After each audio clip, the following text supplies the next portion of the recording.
Glória a Deus, louvado seja o nome do Senhor. Convido você, por gentileza, para abrir sua Bíblia no Evangelho de João, no capítulo 9, começando no primeiro versículo, seguindo até o 12º.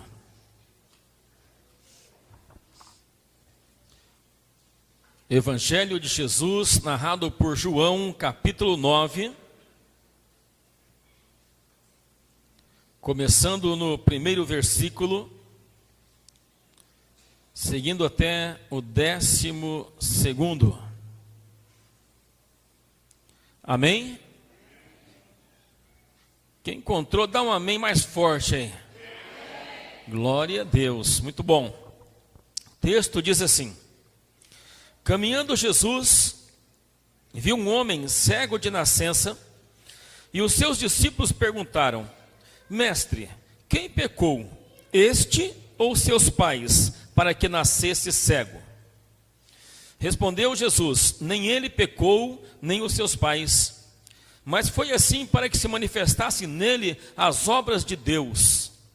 É necessário que façamos as obras daquele que me enviou enquanto é dia. A noite vem quando ninguém pode trabalhar. Enquanto estou no mundo, sou a luz do mundo. Dito isto, cuspiu na terra e, tendo feito lodo com a saliva, aplicou-o aos olhos do cego, dizendo-lhe: vai, lava-te no tanque de Siloé, que quer dizer enviado. E ele foi, lavou-se e voltou vendo. Então os vizinhos e os que dantes o conheciam de vista, como sendo mendigo, perguntaram: não é este o que estava assentado pedindo esmolas? Uns diziam: é ele.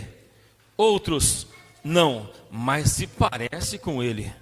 E ele mesmo, porém, dizia: sim, sou eu. E perguntaram-lhe, pois, como te foram abertos os olhos? Respondeu ele: o homem chamado Jesus fez lodo, untou-me os olhos e disse-me: vai ao tanque de Siloé, lava-te. Então fui, lavei-me e estou vendo. E disseram-lhe: pois onde está ele? E o homem respondeu: não sei. Pode sentar, irmãos, fique à vontade.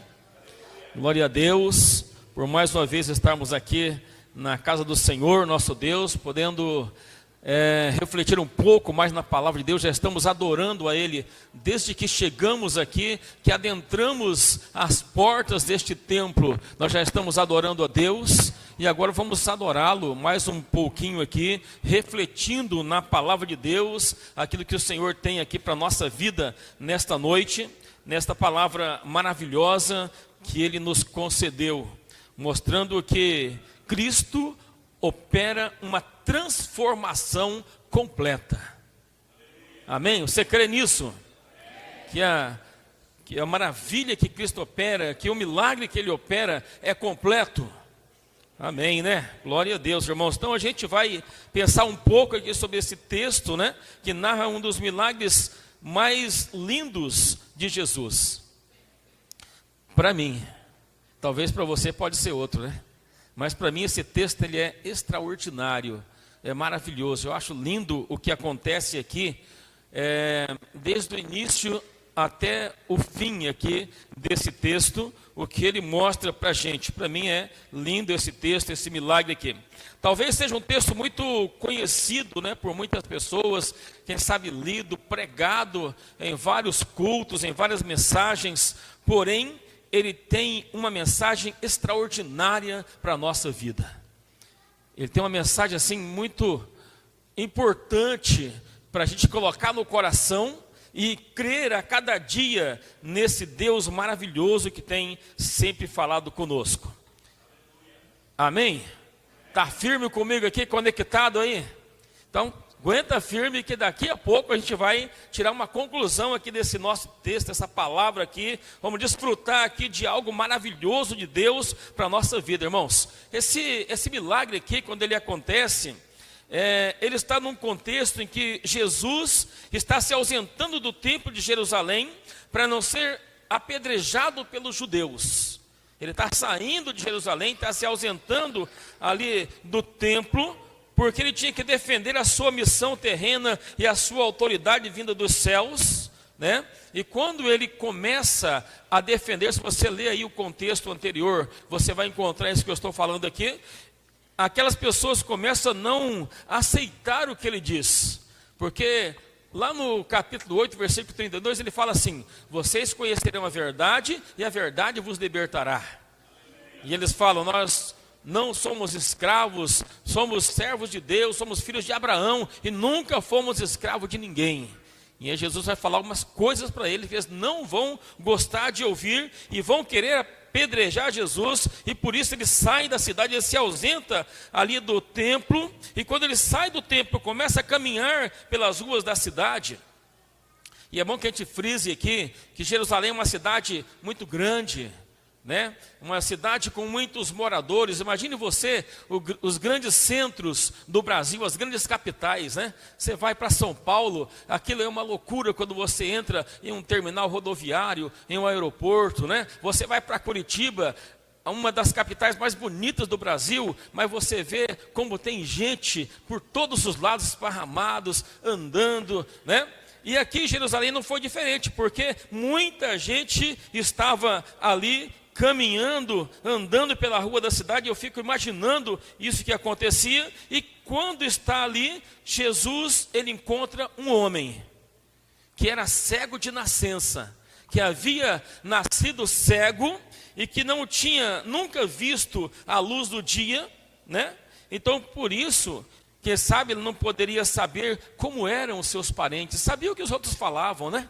É o que as pessoas contavam para ele. Ele não podia saber com os seus próprios olhos quem eram os seus parentes, não podia saber como eram as coisas à sua volta, não podia estudar, adquirir uma profissão, porque naquele tempo não tinha lei da inclusão social como existe hoje no Brasil, né? Uma lei da inclusão social onde as pessoas com deficiências, qualquer que seja, conseguem ser inserido no mercado de trabalho, conseguem estudar, conseguem aprender, né? Mas naquele tempo não tinha essa lei da inclusão social, não tinha textos escritos em braille para que ele pudesse estudar. E aí, quando nós olhamos para isso, a gente percebe que este homem era um homem que vivia à margem da sociedade, porque ele não podia trabalhar, ele não podia ter uma profissão, ele não podia se manter por si próprio, ele precisava da ajuda de outras pessoas, o que se chamava na época, e até hoje também, de esmolas, né? E ele ficava ali esperando que essas coisas acontecessem. E nós vamos perceber, irmãos, que esse texto aqui, ele chama a atenção, né? Porque é um momento em que as pessoas daquela sociedade judaica, que ali viviam em Jerusalém, que ali estavam naquele lugar, parece que eles não davam muita atenção para a vida de pessoas como este homem. Pessoas que viviam em uma pobreza, né? Em uma miséria. Alguns acreditavam assim, que eles viviam assim porque haviam cometido pecados e por isso Deus estava punindo eles por causa dos seus pecados. Outros acreditavam que isso acontecia porque os seus pais haviam cometido pecado e uma maldição hereditária, né, havia alcançado a eles, e por isso eles viviam com enfermidade, com todas essas mazelas que vinham sobre a sua vida. E aí nós vamos perceber que tanto é assim, que até os discípulos de Jesus têm esse entendimento. Viram a pergunta que eles fazem? Mestre, quem pecou, este ou seus pais, para que nascesse assim?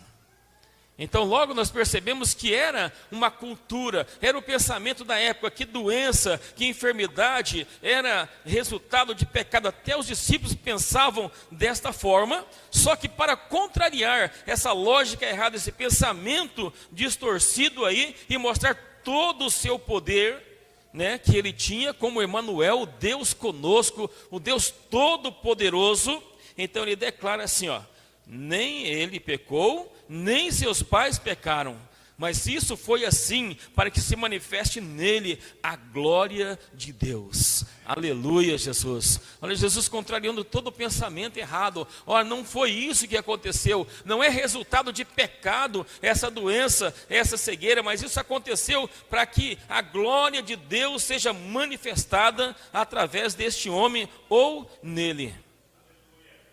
Nós vamos perceber que logo em seguida, depois dessas palavras de Jesus, ele declara assim, ó: eu sou a luz do mundo.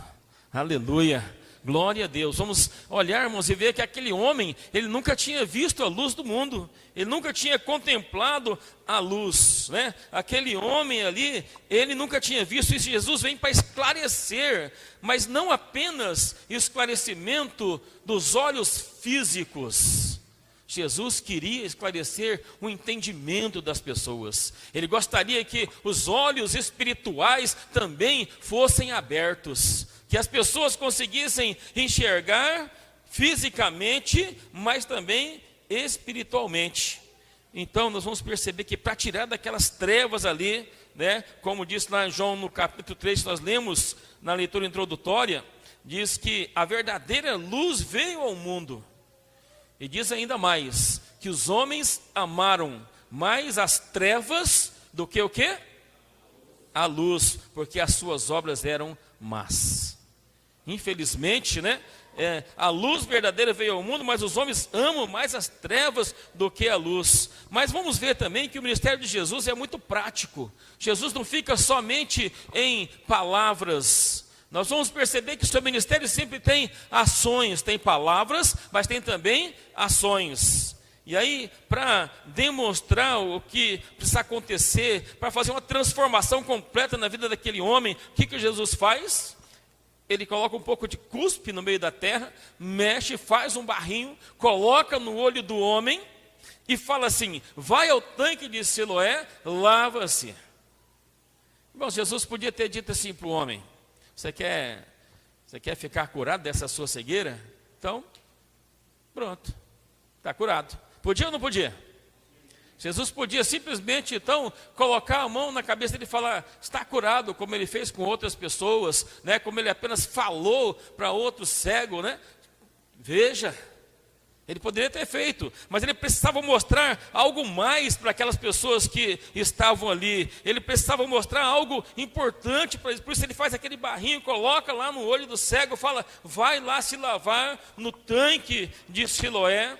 E ele faz isso para mostrar que o problema ali não era unicamente a cegueira física, que o problema ali não era unicamente a cegueira dos olhos físicos, mas que era a cegueira espiritual. Era justamente isso que estava acontecendo e Jesus queria resolver este problema.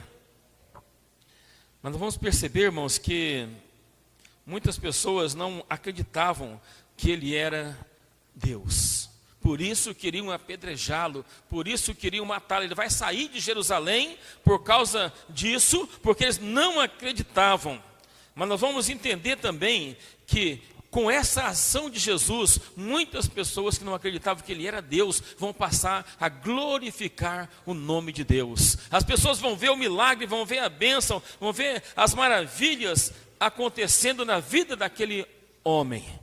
Porque diz a Bíblia que quando ele vai ao tanque, que ele se lava naquele tanque de Siloé, ele começa a enxergar, ele começa a ver. E agora eu imagino, né? Tudo colorido na frente dele, árvores, pessoas, animais, enfim, ele começa a enxergar tudo que existia ali no mundo do seu tempo, ele começa a ver. E eu fico imaginando que ele volta naquele lugar para encontrar Jesus, para ver quem é que tinha curado. Mas quando ele chega lá, Jesus não está mais ali, já tinha saído, tinha ido fazer outras coisas. E ele agora está enxergando, feliz da vida. Só que quando ele está assim, começam algumas pessoas a fazer uns questionamentos para ele, né? Uns perguntam assim: ei, aquele lá, não era aquele cego que ficava ali pedindo esmolas? E agora parece que ele está enxergando tudo? Aí uns diziam assim: é ele. Outros falavam: parece muito. Vamos conferir se a barba é igual, se o cabelo é o mesmo. né? Outros falavam assim, eu acho que não é não. E aí o texto diz que o próprio homem, ele olha para eles e fala assim, sim, sou eu mesmo. Era eu que ficava aí esmolando, pedindo ajuda. E agora as pessoas começam então a se perguntar aqui, irmãos, o questionamento aqui, ele vai ser direcionado para aquele homem. Quando eu olho para a história aqui, um pouquinho para trás, eu vejo um homem à margem da sociedade, abandonado, esquecido, rejeitado, que ninguém dava nada por ele. Quando eu olho agora a história, depois de Jesus na vida daquele homem, eu vejo um homem feliz, enxergando, todo mundo olhando para ele, fazendo perguntas, questionando, querendo saber o que havia acontecido na vida dele. Aquele homem que antes era ignorado por todos, que passavam por ele como se ele não existisse, né? Pois ele era apenas o quê? Mais um cego mendigo em Jerusalém. Só isso que ele era. Mais um cego mendigo que tinha por ali. Só que agora as coisas mudaram, porque ele está com a saúde perfeita. Ele chama a atenção das pessoas. Preste atenção, grave bem isto que eu vou falar para você agora, neste momento. Enquanto ele era um cego mendigo, ninguém se interessava por ele. Mas agora todos voltaram a atenção para ele. Enquanto ele estava lá como um ninguém, as pessoas não se interessavam. Mas agora as atenções voltaram para ele, os olhares voltaram para aquele homem. E o que deixava aquelas pessoas mais intrigadas é que o ex-cego disse que o homem que havia curado era Jesus, que colocou um pouquinho de lodo no seu olho e mandou ele se lavar no tanque. Eles ficavam, mas como pode um homem colocar barro no olho do outro, mandou ele se lavar no tanque e de repente ficar curado? Né? Percebemos que aquele homem não teve a oportunidade de ver Jesus, porque quando ele volta lá, Jesus já tinha saído, não estava mais ali. Por isso é que ele disse, eu não sei onde ele está. Que eles perguntavam, cadê esse homem? Quem é ele? Onde ele está? Ele dizia, é um homem chamado Jesus, mas eu não sei onde ele está. Enquanto eu fui me lavar, ele saiu, eu não sei mais aonde ele está. Isso aqui, irmãos, incomodou a cúpula judaica. Isso incomoda aquelas pessoas de uma tal maneira, de uma tal forma ali naquele lugar, que eles fizeram um grande interrogatório para aquele homem, para descobrir quem havia aberto os seus olhos, para que pudessem de fato ter aquela certeza, não, foi ele, está blasfemando, para tentar fazer alguma coisa contra Jesus. E eles perguntam tanto, fazem tanta interrogação, ao ponto de o homem ser um pouco indelicado com eles nas respostas, e eles fazem o quê? Expulsam ele da sinagoga. Não pode mais ficar ali porque está sendo indelicado, está respondendo coisas que eles não gostariam de ouvir, porque estavam acostumados a ver aquele homem vivendo uma vida caída e miserável. Só que quando eles veem o homem em perfeita saúde, eles ficam incomodados com o progresso daquele homem. Eles ficam incomodados com o progresso na vida dele. A sua mudança de vida aqui é uma mudança clara, né? E que incomoda a oposição. Que incomoda aqueles que estão ali e que não querem ver as coisas indo bem. Na verdade, a mudança na nossa vida, ela não pode ser divulgada por nós mesmos. Né? Não precisou o homem sair. Ei, gente, eu não sou mais cego, agora eu estou enxergando. Não, as pessoas olharam para ele e viram que ele estava transformado. Então, a mudança em nossa vida, aquilo que acontece de transformação em nossa vida, ela precisa ser notada pelas pessoas que estão à nossa volta. Vê que a gente agora não faz mais aquilo que fazia antes. Que a gente agora não fala mais como falávamos antes, que as nossas ações e atitudes são diferentes das que eram antes. E as pessoas começam a olhar e começam a notar que algo diferente está acontecendo na nossa vida. Então é preciso mesmo que a gente seja transformado ao ponto de os outros notarem. Jesus, ele soube que o homem tinha sido expulso da sinagoga, ele ficou sabendo do que tinha acontecido. Quando ele soube isso que tinha acontecido com aquele homem, ele vai até o homem e faz uma pergunta. Olha, o homem procurou Jesus e encontrou. Agora Jesus vai lá, procura o homem e faz uma pergunta para ele assim, ó: você crê no Filho de Deus? Aí o homem vai olhar para ele e dizer assim: quem é o Filho do homem para que eu creia nele? Jesus pergunta: você crê no Filho do homem? Ele diz: mas quem é esse Filho do homem? Quem é essa pessoa para que eu creia nele? Quem é este um para que eu possa colocar a minha fé? E neste momento Jesus dá para o homem uma informação muito valiosa e diz assim: você já me conhece, porque sou eu que falo contigo. Aleluia, glória a Deus. Eu fico imaginando, irmãos, quando eu leio isso aqui, eu fecho meus olhos, eu imagino assim, aquele homem, a alegria, a felicidade. Eu imagino assim que ele deve ter ficado realmente muito entusiasmado naquele momento ali, porque ele estava estava frente a frente com Jesus, o Deus humanizado, e podendo dizer: sim, eu creio, Senhor. Aleluia. Entendendo que foi Jesus, o Deus humanizado, que fez o grande milagre na vida dele, ele fala assim: eu creio. Foi tamanha a sua alegria que ele se prostra aos pés de Jesus e adora Jesus como Deus naquele momento. Glória a Deus. Enquanto muitos não acreditavam, enquanto muitos queriam expulsar Jesus da sinagoga, queriam apedrejar Jesus, agora o homem está ali, jogado, prostrados ali, aos pés do mestre. E o objetivo maior de Jesus aqui, irmãos, não era simplesmente livrar o homem da cegueira física, como eu já disse. O objetivo principal de Jesus aqui, nesse momento, nessa ação, era de libertar o homem da sua cegueira espiritual, de mostrar para as pessoas à sua volta que era possível serem livres da cegueira espiritual e receber a maior das bênçãos que o ser humano pode receber de Deus. Porque muito além de uma cura física, embora que essa foi uma cura assim extraordinária, ver para quem nunca tinha visto, algo extraordinário, mas não, Jesus tem algo muito melhor ainda do que dar vista aos cegos. Jesus, ele quer dar a salvação para as pessoas. Jesus deseja dar a maior das bênçãos para as pessoas. E aquele homem recebe a palavra de Jesus, que ele está curado, que ele foi aceito, que ele foi salvo. Porque o seu desejo ali não era simplesmente fazer uma cura física, mas salvar o ser humano.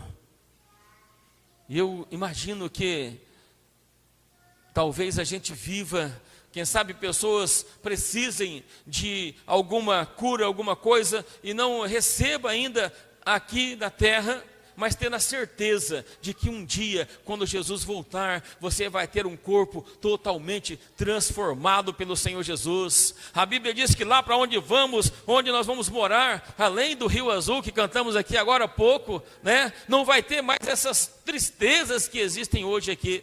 Não vai ter mais as doenças que hoje nós temos aqui. Não vai ter mais a morte que hoje incomoda e torna tão amarga a vida das pessoas que perde um ente querido.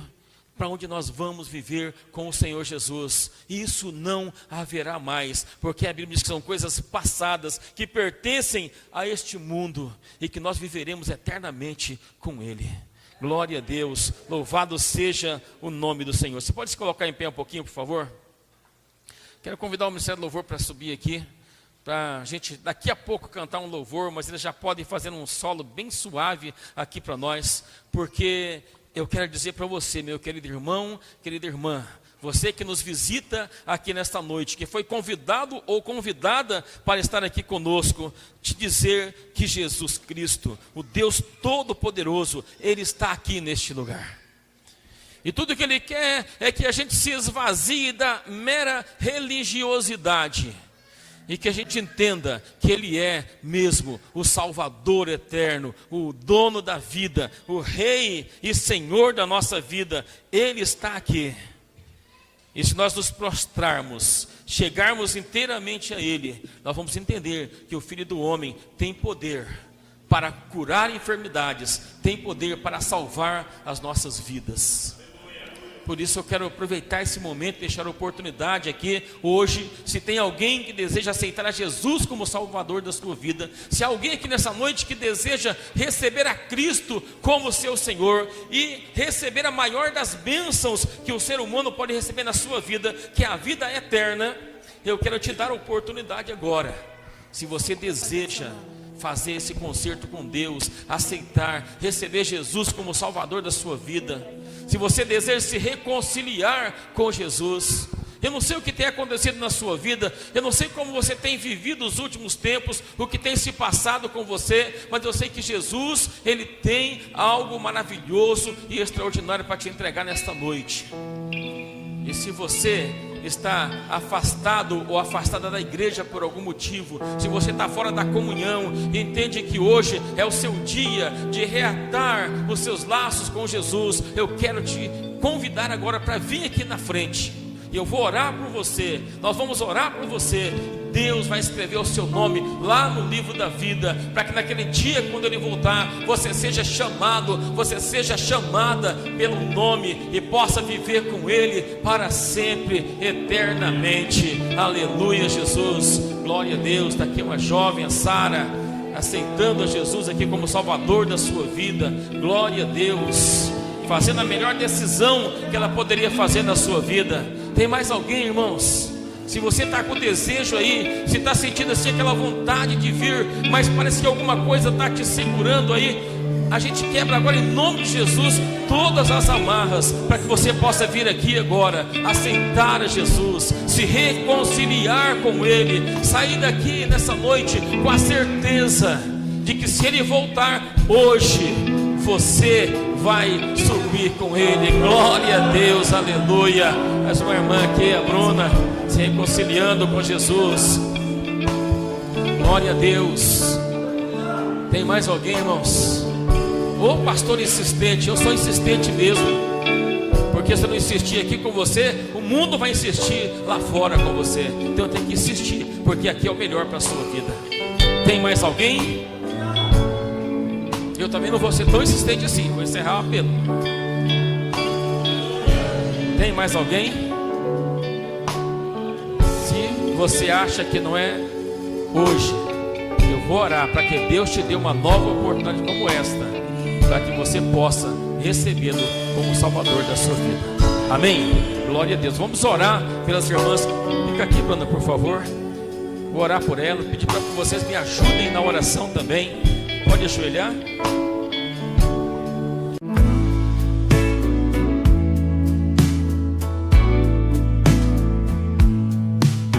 In the midst of the storm I find peace. In the midst of sadness, the joy that makes me smile and sing, praise my Lord, for I know He loves me and keeps me with fervor. I am happy,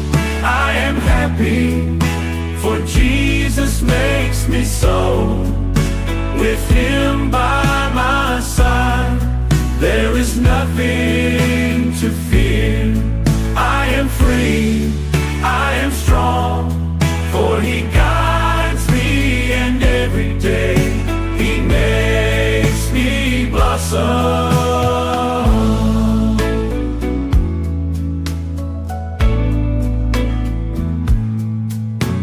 Even when tears fall endlessly, His voice calms me, makes me dream of a better future full of hope, where pain turns into sweet memories. I am happy, for Jesus makes me so. With Him by my side, there is nothing to fear. I am free,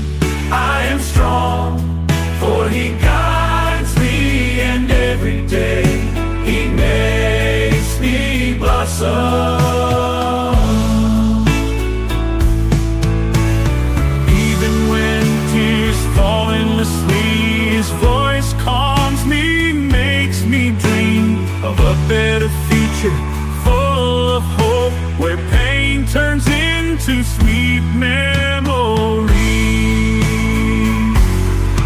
I am happy, I am happy, for Jesus makes me so. With Him